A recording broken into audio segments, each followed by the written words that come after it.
तिकडे दादरच्या हिंदमाता परिसरात सध्या मुसळधार असा पाऊस सुरू आहे। हिंदमातामध्ये काही ठिकाणी पाणी साचलंय। या हिंदमातामधून आढावा घेतलाय आमचे प्रतिनिधी अनुज रायते यांनी।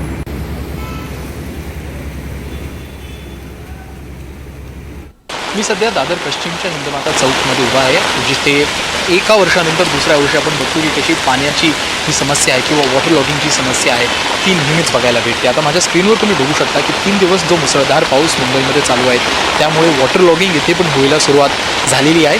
हालाकी थोड्या वेळ आधी इथे पाणी बऱ्याच जास्त प्रमाणामध्ये होतं, पण आता आपण बघतो की BMCचे कर्मचारी मागच्या काही काळापासून पाणी आणि मॅनहोल साफ करण्याच्या सतत प्रयत्नात आहे, ज्यामुळे पाणी अंडरग्राऊंडला जाण्याचं वेगही वाढलेलं आहे। आपण बघतोय की कसं 15 ऑगस्टच्या रात्रीपासून मुंबईमध्ये मुसळधार पाऊस सुरू आहे। काल थोडी त्याची इंटेन्सिटी कमी झाली, पण आज सकाळपासून पाऊस आणि थोड्या वेळेसाठी पण विश्रांती नाही घेतली। मी तुम्हाला दाखवू इच्छितो हे जे मॅनहोल्स इथे आहेत, हे मॅनहोल्स इथे इम्पॉर्टंट पॉईंट ऑफ कन्सर्न आपण ज्याला म्हणतो ते बनलेले आहेत, कारण टाईम टू टाईम याला क्लीन न केल्यामुळे बरीच सारी क्रिटिसिझम BMCला आणि त्यांच्या कर्मचाऱ्यांना भेटली। त्यामुळे आपण बघतोय की कसं पावसामध्ये पण BMCचे कर्मचारी हे जे मॅनहोल्स आहेत हे क्लीन करण्याचा प्रयत्न करत आहेत।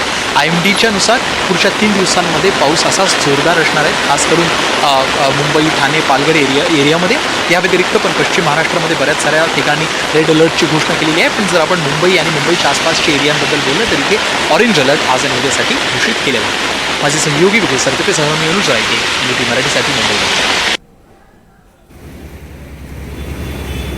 दादरच्या हिंदमाता परिसरात आपण पाहतोय मुसळधार असा पाऊस सुरू आहे आणि त्यामुळे पावसाचं पाणी हे मोठ्या प्रमाणात इथे रस्त्यावर साचलेलं आहे।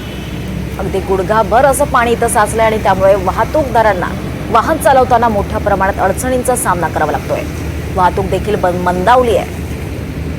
नोकरदारांना वाहतूक कोंडीचा फटका देखील बसताना दिसतोय। दादरच्या हिंदमाता परिसरातली ही दृश्य आहेत। या हिंदमाता परिसरात पावसाचं पाणी साचलंय। मुंबईत सकाळपासूनच पावसाची रिपरिप सुरू आहे आणि हा पावसाचा जोर आणखी काही दिवस असाच कायम राहणार आहे। त्यामुळे मुंबईकरांना मोठ्या अडचणींचा त्रासाचा सामना करावा लागू शकतो। पालिकेकडून काही रस्त्यांची देखील कामं सुरू आहेत आणि त्यामुळे देखील इथे रस्त्यावर पाणी साचतंय।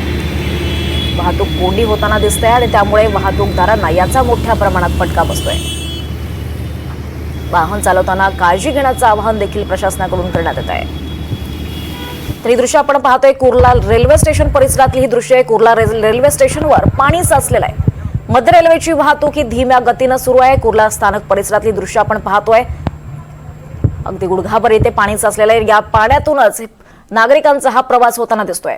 अगदी वाट काढत इथून त्यांना चालावं लागतंय। कुर्ला स्टेशनवर हे पाणी साचलेलं आहे। मुसळधार असा पाऊस कोसळत आहे। मुंबईत मागील 2 दिवसांपासून संततधार पाऊस कोसळत आहे आणि आज सलग 3ऱ्या दिवशी सुद्धा पावसाचा जोर कायम आहे। आणि कुर्ला परिसरातली दृश्य आहेत। तर कुर्ला स्टेशनवर सुद्धा पाणी साचलंय आणि दादर परिसरातली ही दृश्य आपण पाहतोय। कशा पद्धतीनं चारचाकी वाहनधारक म्हणा किंवा दुचाकी वाहनधारकांना या पाण्यातूनच रस्ता काढत आपलं वाहन न्यावं लागतंय।